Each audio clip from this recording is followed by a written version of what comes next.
एक संत भिक्षा में मिले अन्न से अपना जीवन चला रहे थे। वे रोज अलग अलग गांवों में जाकर भिक्षा मांगते थे। एक दिन वे गांव के बड़े सेठ के यहाँ भिक्षा मांगने पहुँचे।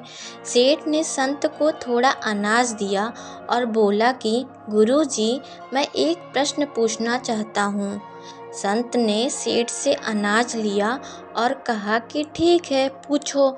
सेठ ने कहा कि मैं ये जानना चाहता हूँ कि लोग लड़ाई झगड़ा क्यों करते हैं। संत कुछ देर चुप रहे और फिर बोले कि मैं यहाँ भिक्षा लेने आया हूँ, तुम्हारे मूर्खतापूर्ण सवालों के जवाब देने नहीं आया। ये बात सुनते ही सेठ एकदम क्रोधित हो गया। उसने खुद से नियंत्रण खो दिया और बोला कि तू कैसा संत है, मैंने दान दिया और तू मुझे ऐसा बोल रहा है। सेठ ने गुस्से में संत को खूब बातें सुनाई। संत चुपचाप सुन रहे थे। उन्होंने एक भी बार पलटकर जवाब नहीं दिया। कुछ देर बाद सेठ का गुस्सा शांत हो गया। तब संत ने उनसे कहा कि भाई, जैसे ही मैंने तुम्हें कुछ बुरी बातें बोली, तुम्हें गुस्सा आ गया। गुस्से में तुम मुझ पर चिल्लाने लगे।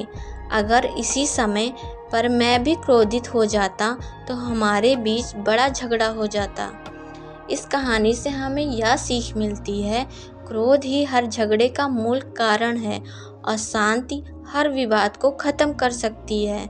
अगर हम क्रोध ही नहीं करेंगे तो हमें कभी भी विवाद नहीं होगा। जीवन में सुख शांति चाहते हैं तो क्रोध को नियंत्रित करना चाहिए। क्रोध को काबू करने के लिए रोज़ ध्यान करना चाहिए।